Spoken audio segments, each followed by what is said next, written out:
A selfless servant. That's how friends and family are remembering Michael Lewis. He was that North Texas pilot who tragically died in that plane crash this past Thursday in McKinney.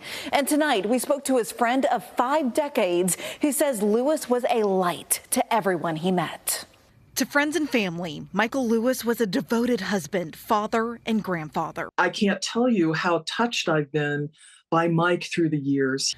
For Amy McDonald, Lewis was also one of her oldest friends. He was such a gentle giant, always had the biggest, strongest, most wonderful hug for you, always had a twinkle in his eye, always had a positive word to say. McDonald and Lewis met freshman year at Denison University in Ohio 50 years ago, both selected to be part of a choir called the Denison Singers.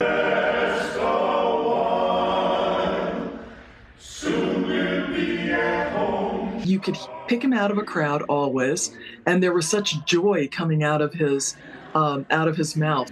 When Lewis wasn't singing, you could find him in his airplane, using his piloting passion to serve others. He completed nearly 150 angel flights in his career, where he volunteered to transport people in need. Lewis also led a local nonprofit in Forney that helps battered women. He was basically doing this as a ministry. He would fly people to hospitals for treatment when they couldn't get there.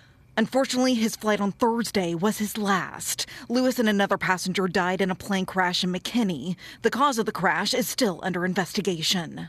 Very sad and very emotional and just still in shock and disbelief. Lewis's son Benjamin telling us he was a true adventurer, philanthropist, follower of God, best geologist, and amazing pilot. Some say it, but truly, my father is a legend. His legacy will live on through everyone's life he touched. McDonald says her friend's death is devastating, but she takes a little comfort knowing he left this world doing something he loved. With the gifts that he was given, he wanted to give to others.